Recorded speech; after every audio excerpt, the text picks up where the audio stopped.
नमस्कार दोस्तों, आपका स्वागत है आपके अपने चैनल SAS कॉन्सेप्ट्स में।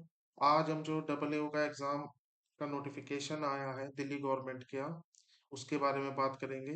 जैसे कि आप सभी जानते हैं, डिपार्टमेंटल एग्जामिनेशन होता है जो ऑलरेडी सर्विसेज में है।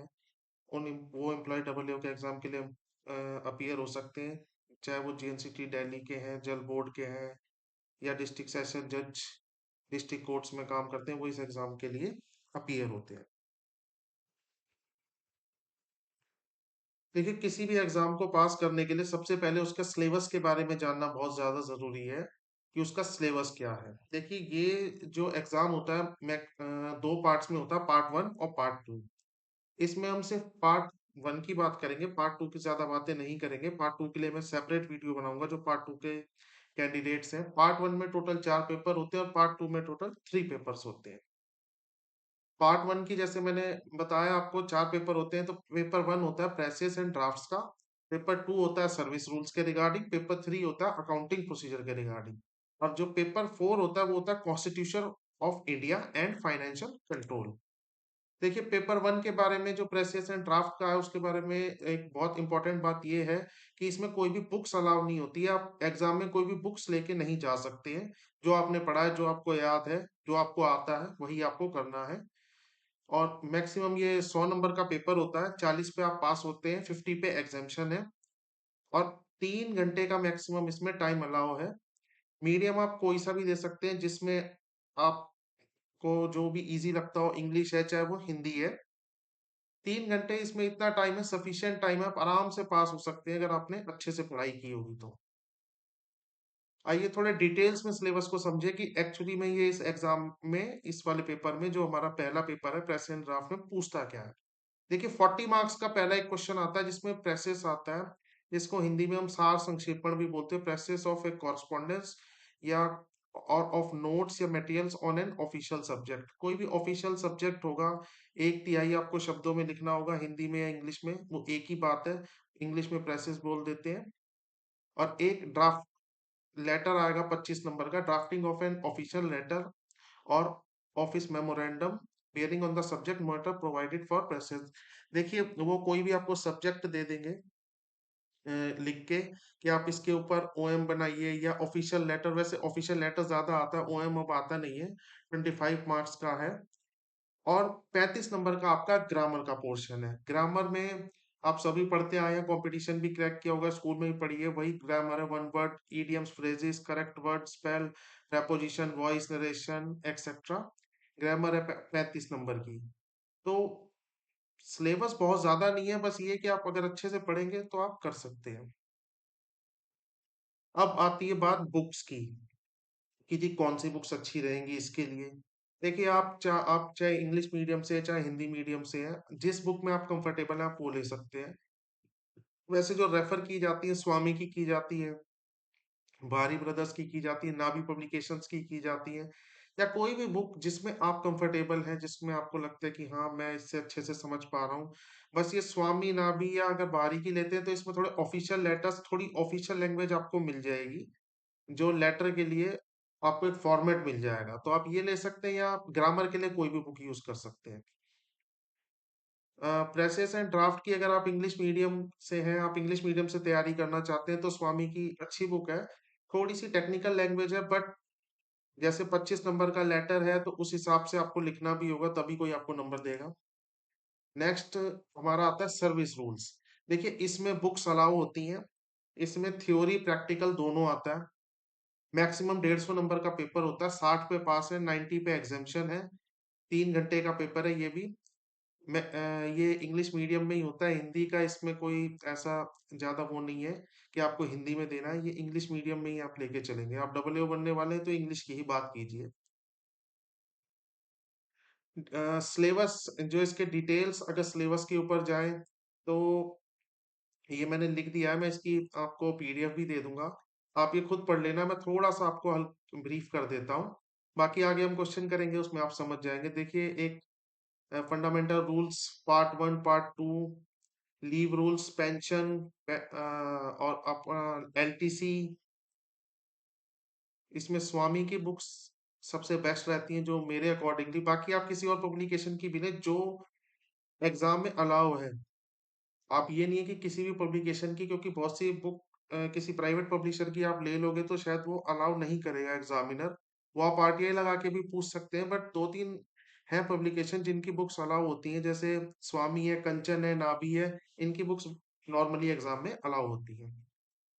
अच्छा, क्वेश्चंस कैसे कैसे आते हैं एग्जाम में, द सबसे जो मेन क्रक्स है इसमें, सर्विस रूल में क्वेश्चंस कैसे पूछता है। देखिए, जो एक क्वेश्चन आता है टी ऑन ट्रांसफर आता है या टी ऑन टूर, दोनों सेपरेट क्वेश्चन है, इन दोनों में से कोई एक पूछेगा। वैसे 99% टी ऑन ट्रांसफर पूछता है, 30 नंबर का कंपलसरी क्वेश्चन आता है ये। और पेंशन पूछता है 30 नंबर के। 30 नंबर में लीव आती है, पे फिक्सेशन का क्वेश्चन आता है 30 नंबर का, जीपीएफ 30 नंबर का आता है, और शॉर्ट नोट्स आते हैं, एलटीसी इंटाइटलमेंट पूछ लेगा, ज्वाइनिंग टाइम पूछ लेगा, डेफिनेशन ऑफ फैमिली पूछ लेगा। ये आप धीरे धीरे आगे पढ़ेंगे। देखिए, एक चीज मैं बताना चाहूंगा, पिछले 20-25 साल से एक सेम पैटर्न पे चल रहे थे, बट जो भी प्रीवियस ईयर में जो डबल ए का एग्जाम हुआ उसमें एक बहुत बड़ा ट्विस्ट था। तो इसलिए आप थ्योरी को हल्के में नहीं ले सकते। सिर्फ एक टी ऑन ट्रांसफर था जो कि पूरा 30 मार्क्स का क्वेश्चन दिया था। बाकी पेंशन, लीव 6 नंबर की आई थी, पेंशन 10 से 15 नंबर में कर दिया था, बाकी थ्योरी डाल दी थी। मतलब थोड़ा लेंथी पेपर ज्यादा बना दिया था, कि पांच पांच सेक्शन बना दिए थे, कि ये 10 का, ये 10 का, ये 5 का, ऐसे करके 30 नंबर को डिवाइड कर दिया था। तो इसलिए आपको थ्योरी पे भी अभी से ही ध्यान देके चलना होगा। देखिए, थ्योरी रटनी आपको कुछ नहीं है, आपको सिर्फ थ्योरी पढ़नी है, कि आपको पता हो, ताकि आप बुक्स लेके जा रहे हो, 400 पेज की बुक है, आपने बुक देखी भी नहीं है, आप एग्जाम में जाके देखेंगे और आपको पता है कि वो उस बुक में से है, तो उसमें आपका टाइम वेस्ट होगा। बाकी ये आगे मैं बता दूंगा आपको इसके बारे में, थोड़ा और डिटेल में, कुछ खास चैप्टर्स हैं उन पे ध्यान दीजिएगा। अच्छा, थोड़ा बुक का इंट्रोडक्शन दे दूं। देखिए, बुक की जो इमेजेस है इन पे मत जाइएगा, सारी अपडेटेड वर्जन्स लीजिएगा। अगर आपके पास एक आध साल पुराना है तो भी चलेगा, बट ये अपडेटेड में ये होता है, कुछ नई अपडेट आई हो तो वो उसमें ऐड हो जाती है। FRSR पार्ट 1 जनरल रूल, ये आपकी थ्योरी में काम आएगी। FRSR पार्ट 2, ये ट्रैवलिंग अलाउंस की बुक है, ये भी थ्योरी में भी काम आएगी और प्रैक्टिकल में भी काम आएगी। और leave rules most most important, ये भी आपको प्रैक्टिकल में भी काम आएगी और थ्योरी में भी काम आएगी। कैसे, वो मैं आगे बताऊंगा। अब ये बुक तो आप जरूर ले लीजिए, बहुत इंपॉर्टेंट बुक है, सीसीएस आरपी रूल्स 2016। ये मेनली इसका जो काम होता है कि पे मैट्रिक्स, जैसे आप पेपर फॉर्म में नहीं ले जा सकते, तो ये बुक अलाउ होती है। जैसे पे मैट्रिक्स आप पे फिक्सेशन करेंगे तो इसमें पे मैट्रिक्स दी हुई है। और इसका एक प्लस पॉइंट मैं आपको बता दूं, एक हिडन आपको इसका पॉइंट बता दूं, इसमें से जो अभी प्रीवियस एग्जाम हुआ है, एक क्वेश्चन जैसे एग्जांपल दिया एज इट इज था, कि आपको कुछ नहीं करना था, बस आपको उसमें से देखना था और लिखना था। एक नंबर भी चेंज नहीं था, सब कुछ आप, पूरा क्वेश्चन इसी में से ही था। तो इसलिए ये बुक मस्ट है ले जानी। बाकी बेशक आप बाद में ले लीजिएगा। नेक्स्ट है जनरल प्रोविडेंट फंड रूल्स। देखिए, इस बुक में से भी किसी साल, अभी मुझे एग्जैक्ट ईयर याद नहीं है, इसमें से भी एक क्वेश्चन एज इट इज आया था जो सॉल्व किया हुआ था। अगर देखिए, बुक पहले अगर आपने देखी है तो उसका ये फायदा है, जिनको पता थी उन्होंने सीधे बुक खोली, अरे ये तो बुक का क्वेश्चन है, सीधे वहां से, कोई दिमाग ही नहीं है आपको लगाना, ना कैलकुलेशन करनी, बस जैसे उसमें है, वैसे ही आपने टीप देना है। और इस बार जीपीएफ की बुक से क्वेश्चन भी आया था 10 नंबर का थ्योरी का, जो प्रीवियस एग्जाम दिल्ली गवर्नमेंट का हुआ है। एलटीसी रूल्स इसमें से हर बार क्वेश्चन आता है, और इस बार भी क्वेश्चन था, but are the question exact मुझे याद नहीं, हाँ, कि फ्रेश जो रिपीट्स हैं उनके लिए क्या रूल्स वगैरह है। बाकी आपको मैं क्वेश्चन पेपर्स प्रोवाइड करा दूंगा, प्रीवियस वाला भी, तो उसमें आप देखेंगे तो इसमें से भी क्वेश्चन था। तो ये भी इंपॉर्टेंट बुक है। पेंशन कंपाइलेशन, ये बुक भी आपकी बहुत हेल्प करेगी, थ्योरी के बेसिस पे भी और प्रैक्टिकल बेसिस पे भी। प्रैक्टिकल बेसिस पे ये इसलिए हेल्प करेगी क्योंकि इसमें कई इंपॉर्टेंट पेजेस हैं, जैसे 130 नंबर पेज है, 144 है, 110 है, जैसे 107 है। कुछ टॉपिक्स हैं इंपॉर्टेंट दिए हुए हैं, आपको फॉर्मूलाज मिल जाएंगे, आप भूल जाते हैं, कुछ पेंशन निकाल रहे हैं, तो ये मोस्ट मोस्ट इंपॉर्टेंट बुक है, इसको भी आप जरूर ले जाइएगा। आइए अब हम बात करते हैं पेपर 3, अकाउंटिंग प्रोसीजर। देखिए, इसमें भी बुक्स अलाउ होती हैं, इससे बहुत ज्यादा बच्चे घबराए रहते हैं, कैसे होगा, क्या होगा। 150 नंबर का पेपर है, 60 पे पास है, 90 पे एग्जामेशन है, 3 घंटे का पेपर है, इंग्लिश में ही देना है ये भी आपको। अच्छा, सिलेबस के ऊपर इसकी बात आती है कि इसके सिलेबस में क्या है। देखिए, receipt and payment rules, scheme of payment of central government, national through public sector banks, civil account manuals, government accounting rules, list of major and minor head. इसके बारे में आइए डिटेल में अभी जानेंगे। अच्छा, इस एग्जाम का पैटर्न क्या रहा है? मैं पिछले साल के एग्जाम के पैटर्न को छोड़ूं अगर, कंपाइलेशन हमेशा आता था 40 नंबर का, 30 नंबर का एप्रोप्रिएशन का क्वेश्चन, क्लासिफिकेशन जिसमें मेजर माइनर हेड ढूंढने होते हैं 20 से 25 मार्क्स के, 25 नंबर की आपकी ट्रांसपेरेंट्री, 10 से 15 नंबर की ब्रॉडशीट, 10 नंबर की कोट अटैचमेंट, और कुछ शॉर्ट नोट्स पूछ लेता था 15 से 20 नंबर के। बट इस बार भी एक बहुत बड़ा ट्विस्ट था कि कंपाइलेशन का क्वेश्चन ही नहीं दिया, जो कि बच्चे उससे बहुत ज्यादा परेशान रहते हैं कि कंपाइलेशन कैसे होगा, कंपाइलेशन के कैसे होगा। कंपाइलेशन का क्वेश्चन नहीं था। क्लासिफिकेशन 10 नंबर का पूछा था, अप्रोप्रिएशन 30 नंबर का जरूर आया था, ट्रांसपेरेंटरी नहीं पूछी, ब्रॉडशीट नहीं पूछा, कोट अटैचमेंट नहीं पूछी। अब जो नेक्स्ट स्लाइड है वो मोस्ट इंपॉर्टेंट है। उसमें से आपका 80% पेपर था, मतलब जिसने थ्योरी करी, पेपर थी अकाउंटिंग में, वो सब पास हुए। Theory plus appropriation. मैं आपको दिखाता हूँ। इसमें जो बुक्स अलाउ है, ये ऑलमोस्ट सभी को पता है, फिर भी मैं बता देता हूँ। सिविल अकाउंट मैनुअल्स की, आप कंचन की ले लो, स्वामी की ले लो, नाभि की ले लो, कोई भी ले सकते हो। List of major and minor head, कोई भी ले लो, कंचन की ले लो, स्वामी की ले लो, या नाभि की आती है वो भी अलाउ है। Government accounting rules 1990, most most important book है। ये आपको क्लासिफिकेशन में भी हेल्प करेगी, और इसमें से भी थ्योरी आई थी। और pension to public sector bank की जो बुक है, इसमें से हमेशा 15 से 20 नंबर का एक क्वेश्चन आता था, वो ना पूछ के इस बार कंपाइलेशन की जगह उन्होंने इसी में से ही उसका प्रैक्टिकल क्वेश्चन बना दिया है कि आप पे फिक्सेशन कीजिए। तो सबको ये शिकायत थी कि ये आउट ऑफ सिलेबस है। एक्चुअली में उन्होंने यहाँ से वो क्वेश्चन उठाया था।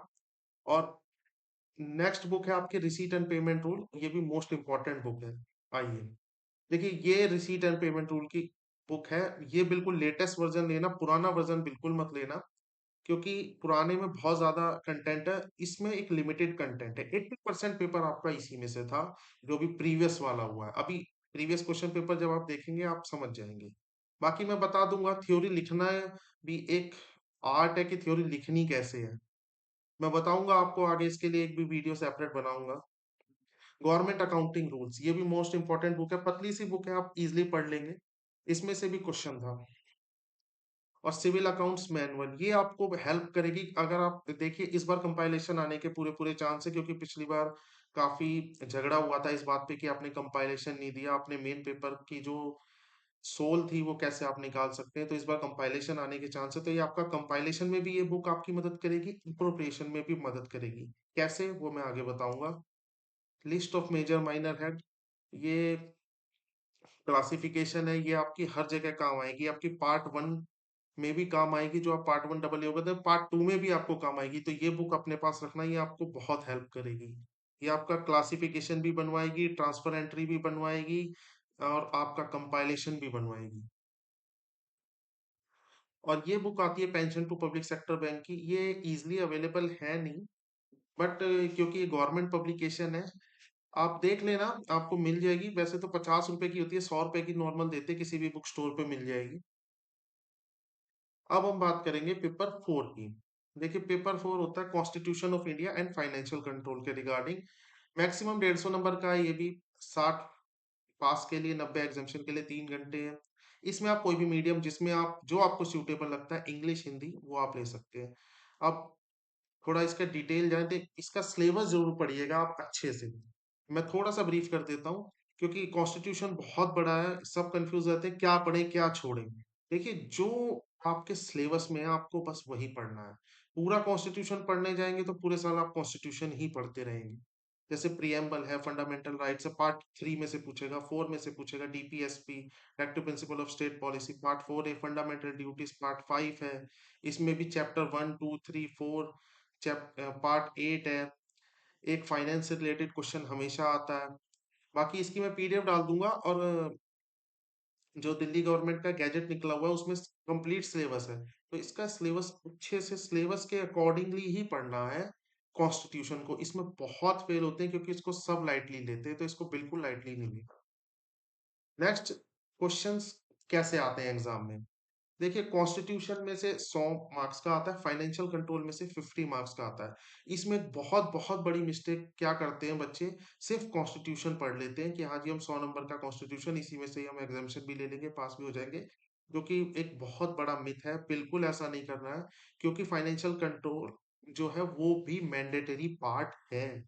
आपने उसमें से भी अटेम्प्ट 101% करके आना है, तभी आपको पास होने के आपके चांस मिलेंगे। वरना एग्जामिनर, अगर आप जो कंपलसरी क्वेश्चन ही छोड़ देंगे तो आप तो वैसे ही फेल है। तो फाइनेंशियल कंट्रोल भी आपको साथ साथ पढ़ना है। फाइनेंशियल कंट्रोल में क्या क्या पढ़ना है, जनरल फाइनेंशियल रूल 2017 की स्वामी की बुक है वो पढ़नी है। उसमें कुछ सिलेक्टिव टॉपिक्स है, वैसे पूरी आप पढ़ लीजिएगा, बट कुछ सिलेक्टिव टॉपिक्स है वो मैं आपको बता दूंगा। और DFPR, delegation of financial rules, sorry, delegation of financial rules 1978 लिखा हुआ है। ये अपडेट होते रहते हैं, लेटेस्ट वर्जन जो भी हो आप स्वामी का ले लो, स्वामी की बढ़िया है ये दोनों बुक्स। थोड़ी टेक्निकल लैंग्वेज जरूर है, ये आपको रट्टा मारना होगा। हिंदी में भी आप लेंगे, हिंदी में भी अवेलेबल्स हैं ये दोनों बुक्स। आप इंग्लिश में कर रहे हैं तो बेटर है, इंग्लिश का मैं जितना हो सकेगा मैं बता दूंगा। तो और कॉन्स्टिट्यूशन के लिए आप कोई भी बुक लीजिए जो आपको पसंद है, जो आपको लगता है कि मेरे लिए इजी है, कोई बुक लीजिए, बट ये है जितना सिलेबस में है उतना पढ़िएगा।